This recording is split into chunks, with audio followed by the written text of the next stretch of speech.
You will be talking on a very interesting topic, that is Indian economy at crossroads, lessons from the past and present, a very meaningful, very relevant topic.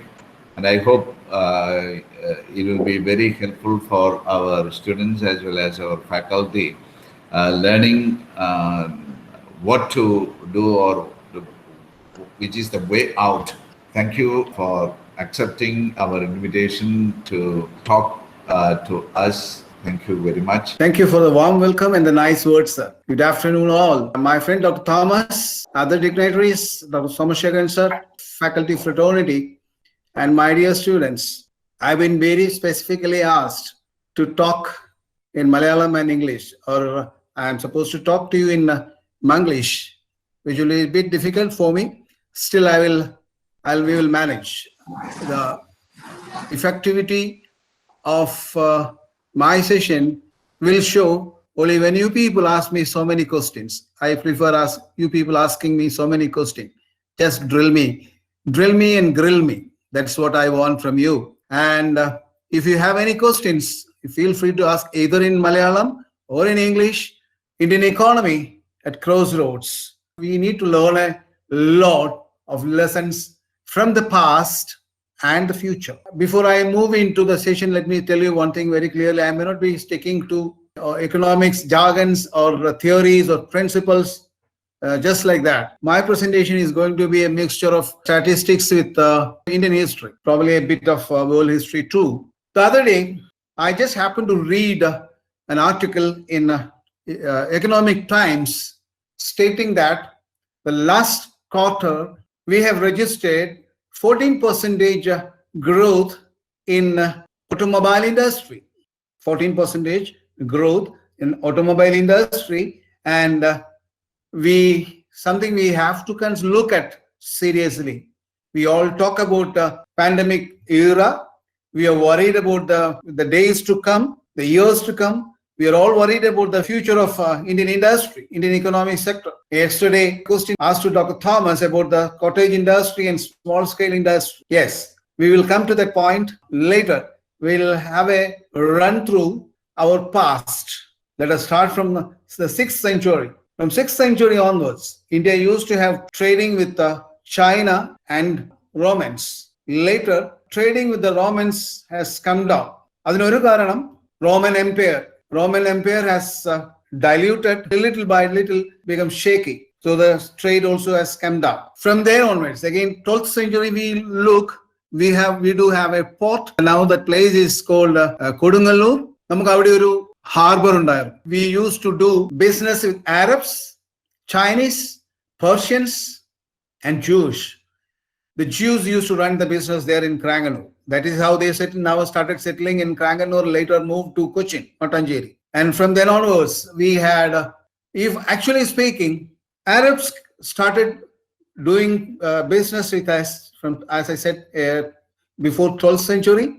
They were doing a very peaceful business with our Calicut Samarin, the Kozhikode Samarin, later with other part of Kerala also. Of course, I'm at the moment I'm talking about Kerala now, because after the landing of Vasco da Gama, the Portugals want to do business with us.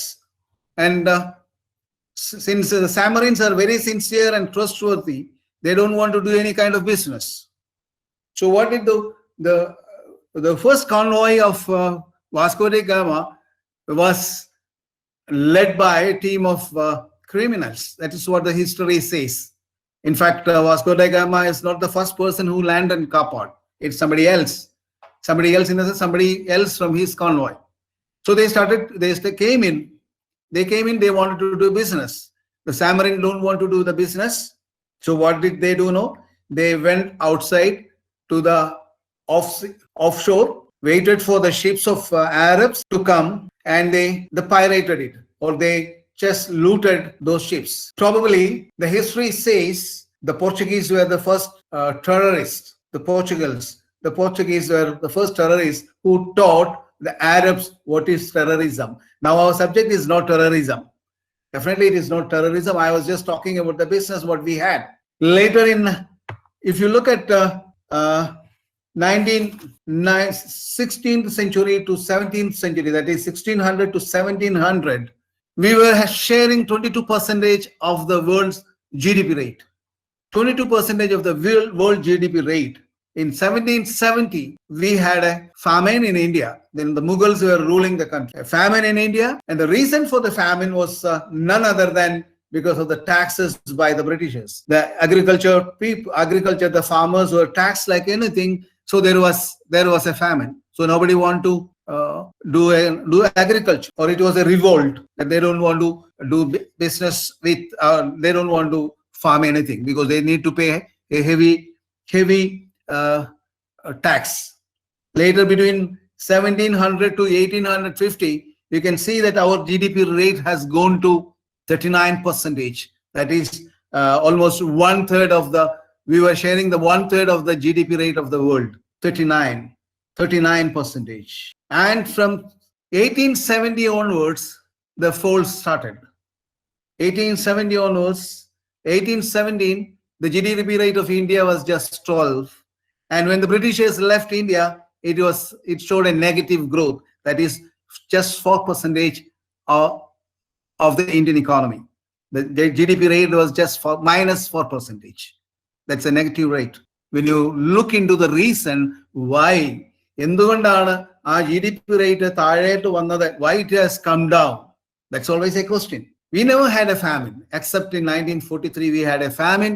It is very clearly stated that it is because of the misrule by the Britishers, UK people.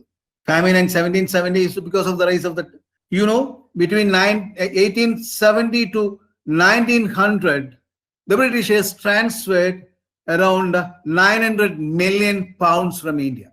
900 million pounds from India has been transferred to UK, to the British.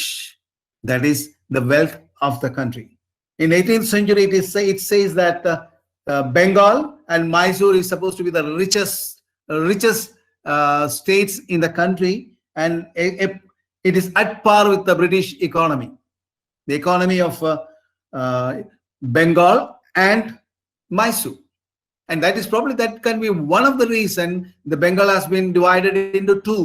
And again, when you closely look at the GDP growth, ups and downs of India, the pre-independence day, we can see that by the end of their rule, 1947, Britishers have looted, I'm sorry to use this word, the Britishers have looted around $45 trillion. $45 trillion. That means around 4,500 lakh crore worth money has been shifted to or transferred to UK. That is our money. Our money, which made us one of the richest country in this world.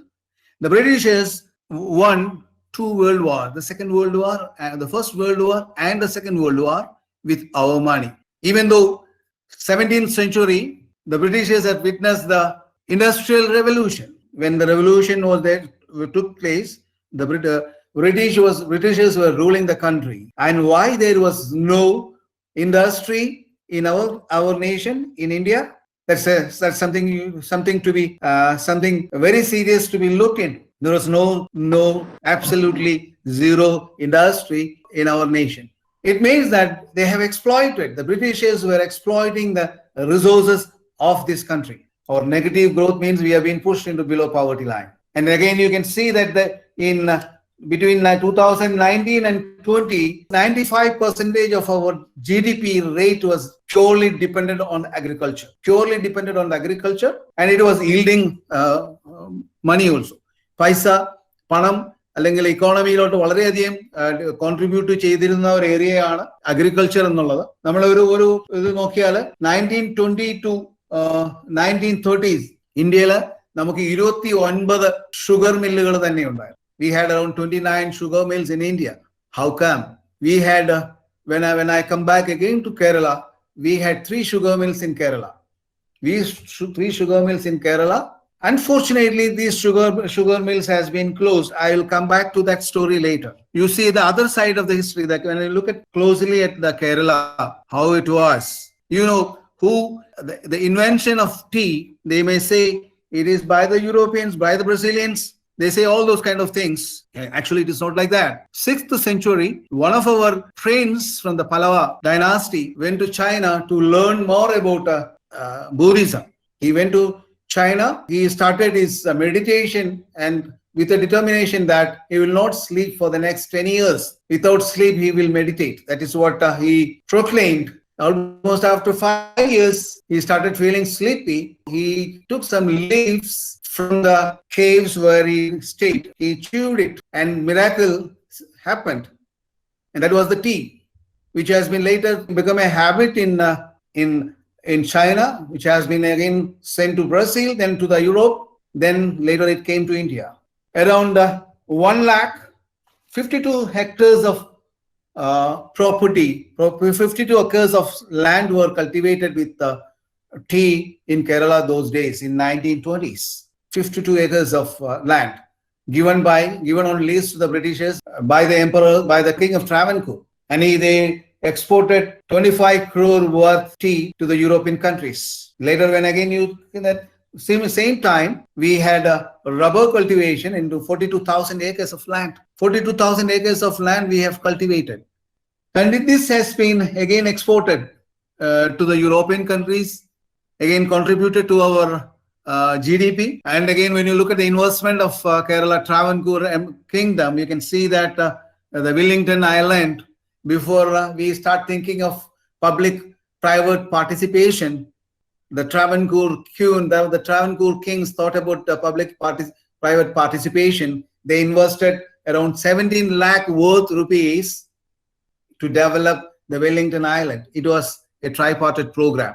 12 lakh worth rupees by the Tirukochi, that is the Cochin Kingdom, and the rest 20 lakh by the British empires. So the outcome of that is that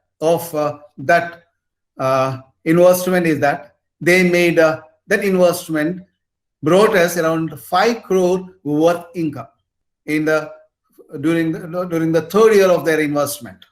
And you know what is the current turnover of Cochin Port Trust? Current turnover is 13,000 crores. So a very wise investment they have made.